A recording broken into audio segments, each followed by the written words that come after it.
Hi,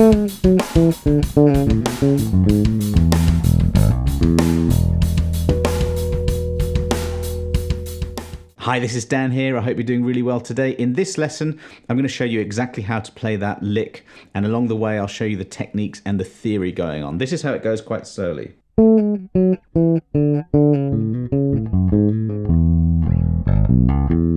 So we start all the way at fret 14 with your little finger. There's a pull-off from that fret 14 to 13. That's probably the hardest fingers to pull off, is the little finger to third finger. Those fingers, the tendons there are a little bit weak, so whatever you play on bass, try and get those strengthened. This will help. Then we're going to the 11th fret.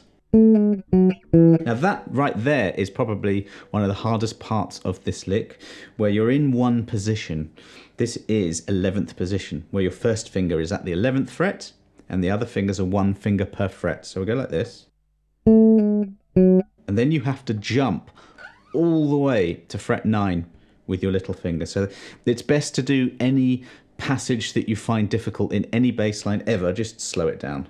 You know that, because you may find yourself going something like this. You know, just overshooting the mark a little bit or not quite getting there. So just repeat it. My thumb is at the back of the neck here, behind the second finger. And then I just sort of release pressure, and it's just a shift. You've got to get used to the distance of the shift there.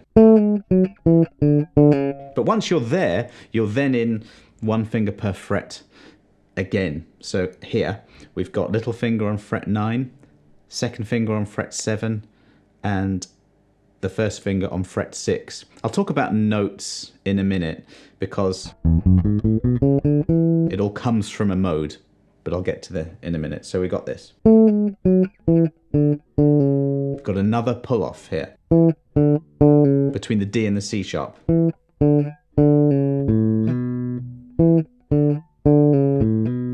And then we've got a hammer on. So let's just take that little portion of the riff from here.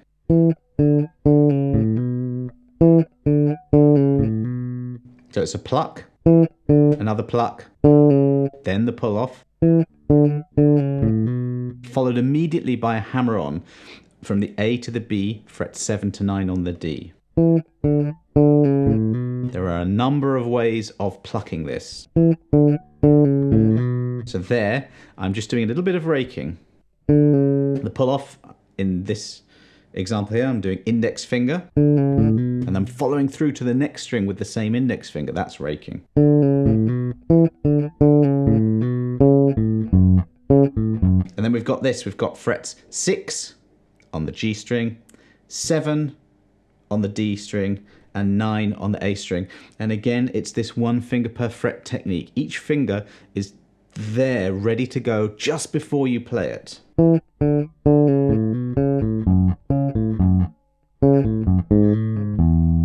there's a hammer on followed immediately by a pull off. This is the second bar. By the way, you can download this PDF for free. Follow the link below. So it's a hammer on followed immediately by that pull off. We've got fret 6 to 7. That's fingers 1 and 2. So you pluck. And then you hammer down from about an inch or so. Keep that finger nice and curled. Don't collapse it as you hammer down, otherwise you'll get no strength and the hammer will just not happen. So hammer on down. And then you're flicking that string down with that same second finger, okay?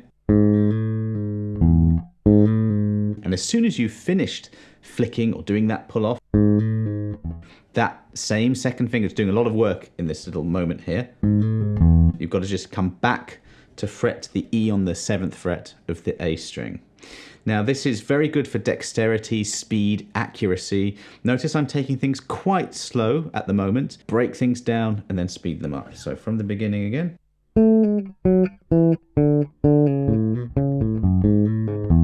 Mucked up there a bit, let's do it again.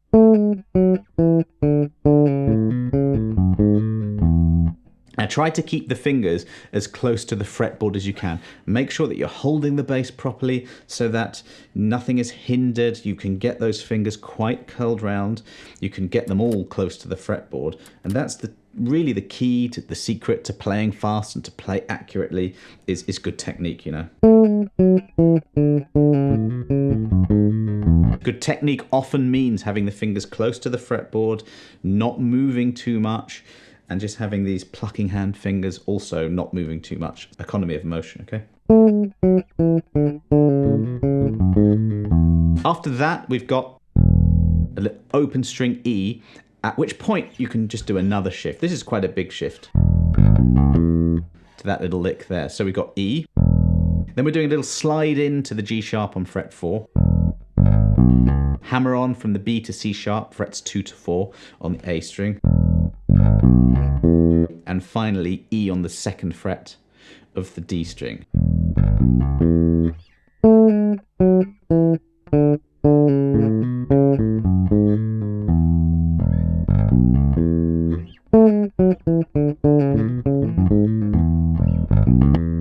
Now, let's move on to the theory part of this lesson. This is comprised of an E Mixolydian mode. Now, when I write these lessons, this one I wrote last night, and I need to figure something out to teach for the following day, which is now. And, you know, it's nice. I get to sit down and play my bass and write and think about what I want to do. And often when I'm doing that, I'll think about, you know, what scale or mode do I want to and what style. I was thinking a little bit Geddy Lee here. I don't really know what this sounds like. You might be able to comment below. But I wanted that sound. That's an E Mixolydian mode. It's the 5th mode of a major scale. In this case, the 5th mode of the A major scale. So A major is A, B, C sharp, D, E, F sharp, G sharp, A. 3 sharps. And if you play all those notes, but starting from E, you get the Mixolydian mode, which looks exactly like a major scale, except it has a flat 7, not a major 7. This is a major scale. This is a Mixolydian mode. It shares exactly the same notes as E major, apart from that flat 7, and it's just a lovely sound. You can get your E string droning like this.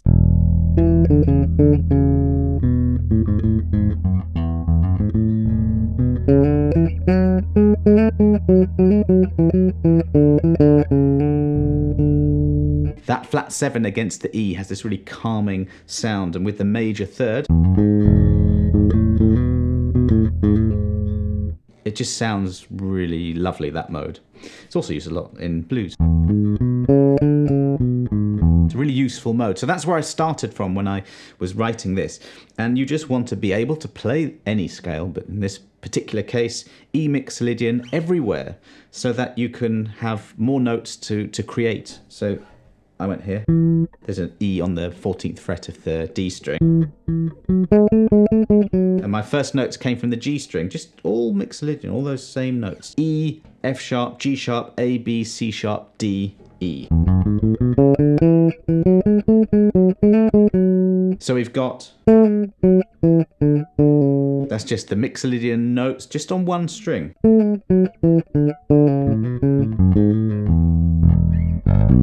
Now at the end there, you can see that the Mixolydian mode is major because it has a major 3rd.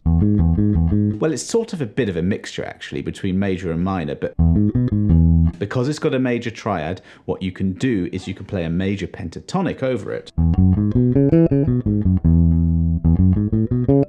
That's the Mixolydian. That's E major pentatonic. So here. That's just a really, really classic major pentatonic shape. I personally use this all the time. It's this. You know, that kind of thing. This is major pentatonic. I'm just sliding into that major 3rd, which is the G sharp.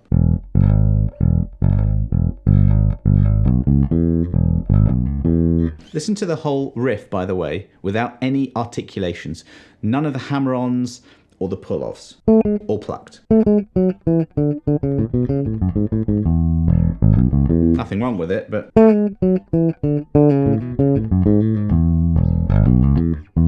putting a little bit of vibrato there. You can do that if you like. I think it just adds a lot more character if you use those techniques.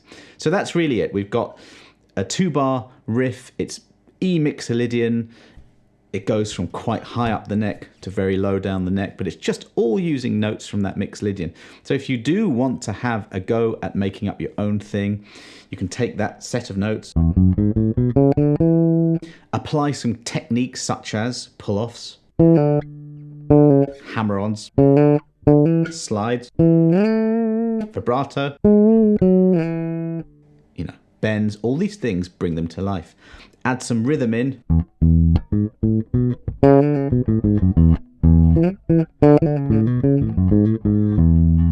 You know, there, I'm thinking this 16th notes are, I've got that rhythm going, and I've practiced the technique enough that I can just do that on the spot, and that's how you improvise. So have a go at doing that. If not, if you just want to play this riff, download the PDF. It's just a 2-bar thing. Slow it down, see where you get with this. I hope you enjoyed that lesson. If you did, please subscribe to the channel, give this video a like, and now go and watch this video. This is one where you just take a very simple scale and use a few different elements to create music. Thanks for watching. See you next time.